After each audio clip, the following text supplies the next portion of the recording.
Hamas को खत्म करने के लिए इजराइल ने पूरी ताकत झोंक रखी है। हमास के ठिकानों को इजरायली सेना तबाह तक कर रही है, लेकिन ना तो हमास का खात्मा हो पाया है और ना ही हमास के लड़ाके इजराइल के सामने झुक रहे हैं। हैरानी की बात तो यह है कि इजराइल करीब करीब गाजा पर कब्जा कर चुका है, लेकिन हमास को हराने में इजरायली सेना की सांसें फूल गई हैं। लेकिन इसी बीच हमास को लेकर एक बड़ा खुलासा हुआ है, जिसने कहीं न कहीं इजरायली सेना की टेंशन जरूर बढ़ा दी होगी। इजराइल के चीफ ऑफ स्टाफ एयाल जमीर ने हाल ही में हुई एक हाई लेवल सिक्योरिटी मीटिंग में माना है कि गाजा सिटी पर कब्जा करने के बाद भी हमास को पूरी तरह हराना संभव नहीं होगा।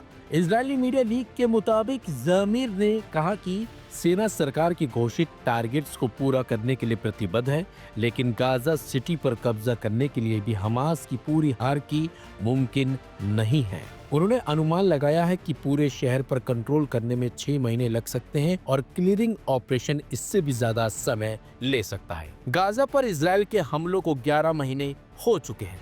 हेल्थ ऑफिसर्स के मुताबिक अब तक इन हमलों में 64,000 फिलिस्तीनियों की मौत हो चुकी है, जबकि 1,64,000 से ज्यादा लोग घायल हुए हैं। मरने वालों में ज्यादातर महिलाएं और छोटे छोटे मासूम बच्चे हैं, जबकि हजारों लोग अभी भी मलबे में दबे हो सकते हैं। जबकि कई संगठनों ने इजराइल पर वॉर क्राइम के आरोप लगाए हैं। उनका कहना है कि नागरिक ढांचे को निशाना बनाना, बड़े पैमाने पर लोगों को विस्थापित करना और भूख को हथियार की तरह इस्तेमाल करना नरसंहार की कैटेगरी में आता है। वहीं विश्लेषकों का मानना है कि जामिर की टिप्पणी इस बात को दर्शाती है कि इजराइल के जरिए ऐलान की गई रणनीति हमास की सैन्य और राजनीतिक क्षमता का पूर्ण विनाश बिना लंबे कब्जे और भारी जनहानि के बाद भी मुमकिन नहीं है। इजरायली सेना के पड़ोस दर पड़ोस आगे बढ़ने के बावजूद हमास के लड़ाके अभी भी सुरंग युद्ध, घात लगाकर हमले और स्नाइपर हमलों के जरिए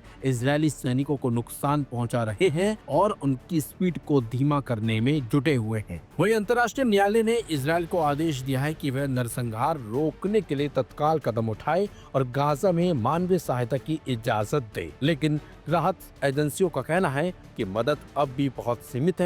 संयुक्त राष्ट्र सुरक्षा परिषद कई बार तत्काल सीजफायर की अपील कर चुकी है, मगर इजरायली अधिकारियों का कहना है कि जंग तब तक जारी रहेगी जब तक उनके टारगेट पूरे नहीं हो जाते। लेकिन जिस तरीके से इजराइल ने भी माना है कि हमास को हराना इतना आसान नहीं है जितना दिख रहा है, उससे भी साफ हो जाता है कि ये जंग अभी तो बिल्कुल थमने वाली नहीं है, क्योंकि हमास का खात्मा अभी होगा नहीं और इजराइल पीछे हटेगा नहीं और ऐसे ही लगातार निहत्थे लोगों की जान जाती रहेगी।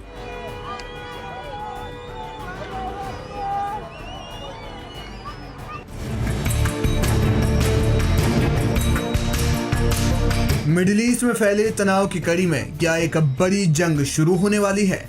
क्या पूरे इलाके में फिर से अशांति फैलने वाली है? क्या कतर पर हमले के बाद इजराइल किसी और देश को निशाना बनाने वाला है? ये सवाल इसलिए उठ रहे हैं क्योंकि हाल ही में कतर पर हवाई हमला करने के बाद इजराइल ने एक बार फिर से पश्चिमी एशिया के देशों को बड़ी चेतावनी दी है। इजराइल ने कतर को हमास को आश्रय और वित्तीय सहायता देने के लिए कटघरे में खड़ा करते हुए कहा कि ऐसी संप्रभुता का कोई मतलब नहीं जो आतंकवाद को बढ़ावा दे। दरअसल अमेरिकी विदेश सचिव मार्को रूबियो के इजराइल दौरे के बीच प्रधानमंत्री बेंजामिन नेतन्याहू ने मार्को रूबियो के साथ एक संयुक्त प्रेस कॉन्फ्रेंस की, जिसमें उन्होंने अपने आगे के लक्ष्य को साफ कर दिया। उन्होंने हमास को लेकर कुछ बड़ी बातें कही। नेतन्याहू ने कतर पर की गई कार्रवाई को पूर्ण रूप से इजराइल का स्वतंत्र निर्णय बताया। उन्होंने आगे कहा यह हमला असफल नहीं था। इसका उद्देश्य आतंकवादियों को एक स्पष्ट संदेश देना था कि तुम भाग सकते हो लेकिन छिप नहीं सकते और हम तुम्हें पालेंगे। उन्होंने आगे कहा कि अगर आतंकवादी छूट पाते रहेंगे तो वे फिर से ऐसा ही करेंगे। नेतन्याहू ने कतर और अन्य देशों को चेतावनी देते हुए कहा कि या तो आतंकवादियों को निष्कासित कर दो या फिर उन्हें न्याय के कटघरे में लाओ, क्योंकि अगर तुम नहीं करोगे तो हम करेंगे। उन्होंने हमले की पूर्ण जिम्मेदारी लेते हुए इसे आतंकवाद के खिलाफ आवश्यक कार्रवाई बताया। जब पत्रकारों ने उनसे पूछा कि क्या अमेरिका को कतर पर की जाने वाली स्ट्राइक के बारे में पता था, तो नेतन्याहू ने साफ इनकार करते हुए इसे उनका स्वतंत्र निर्णय बताया। अमेरिकी विदेश सचिव मार्को रूबियो ने इस दौरान हमास को क्रूर आतंकवादी करार देते हुए कहा कि गजा युद्ध को समाप्त करने का कोई समझौता संभव नहीं होगा, क्योंकि ऐसे क्रूर आतंकवादी हथियार डालने पर सहमत नहीं होते। रूबियो ने फिलिस्तीनी राज्य को मान्यता देने के प्रयासों की आलोचना की और कहा कि इससे हमास को मजबूती मिलती है। उन्होंने इजराइल को अमेरिका का सबसे मजबूत सहयोगी बताते हुए कहा कि गजा युद्ध में अमेरिका इजराइल का सबसे मजबूत सहयोगी बनकर खड़ा था और ऐसे ही खड़ा रहेगा। खास बात यह है कि नेतन्याहू और रूबियो ने यह बयान ऐसे समय पर दिया जब कतर की राजधानी दोहा में पहले ही अरब इस्लामिक सम्मेलन हुआ। इस दौरान मुस्लिम देशों ने इजरायली हमलों की निंदा की।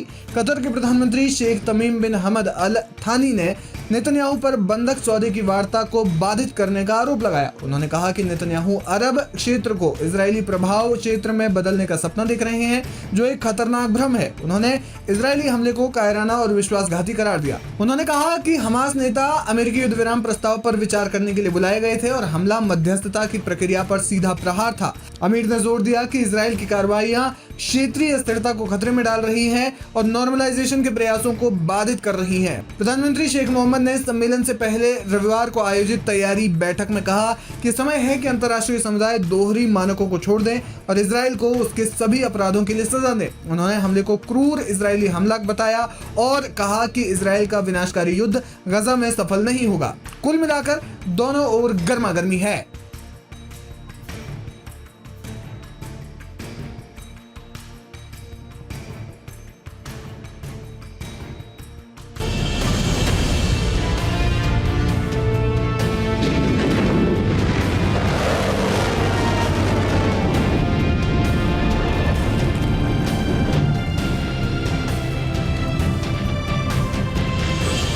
कतर पर इस्राएल के हमले के बाद तुर्की ने साफ कर दिया है कि अगर जरूरत पड़ी तो वो हमास के नेताओं को अपने देश में रखेगा।